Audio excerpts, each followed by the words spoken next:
ئاسوودەکردنی دڵێکی شکا و غەمبار خێرێکی گەلێک گەورەیە. الکەلیمەة الطەیبەة صەدەقە.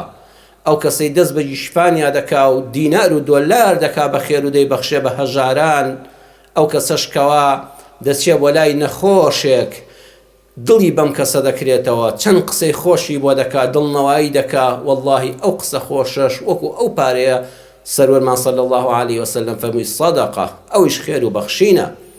کەسێک ئازیزێکی لەدەستداوە و دنیا لە بەرچاوی تاریک بووە، کەسێکی زۆر خۆش دەوێ، ئەڕوا ئاەتێک فەرموودەیەک بەسەر هاتێکی شیرینی بۆ دەجێڕێتەوە، وەڵڵاهی زۆر جارەڵێ وەڵڵاهی فڵان کەس یەخوا بەخێر بێی، وەڵڵاهی ئاو کرا بە دەرونی گڕگرتومدا، وەڵڵاهی سەبووریم بۆ هات. ئەزانی ئەو قسانت ئەو سەردانت لەو پرسەیەدا هەمووی بە سەدەقە و خێر دەنووسرێ. تەبەسومکە فی وەجهی ئەخیکە سەدەقە.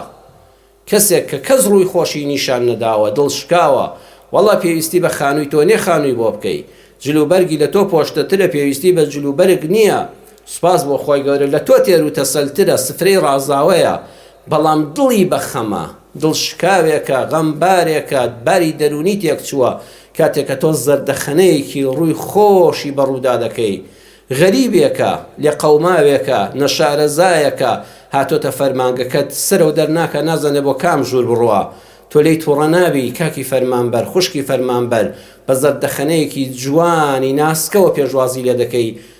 خۆشەویستمان ڕوحم بە قوربانی خۆی و ناو ڕێبازی بێ صلی الله عليه وسلم فەرمووی سەدەقە، ئەوەش خێر و بەخشینە.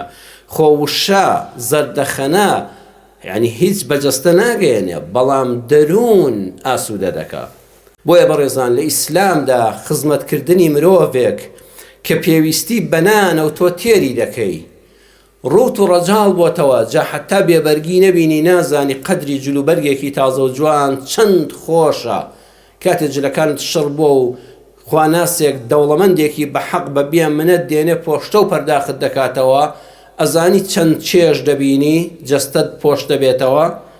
هەروەها خانوویەک بۆ کەسێک کە هەژارە، کە چەند ساڵە کرێچیە، کە داماوە، ئەم خانووە ئەم کرێچیە ڕزگار دەکا و عیب و عاری لە ناو ماڵەکەی خۆیدا دادەپۆشێ و چیتر خەڵک نایە بۆ کرێ خانووەکە و سەیری ناو ماڵەکەی ناکەوە، بەسەر مناڵەکانیان ناڕوە.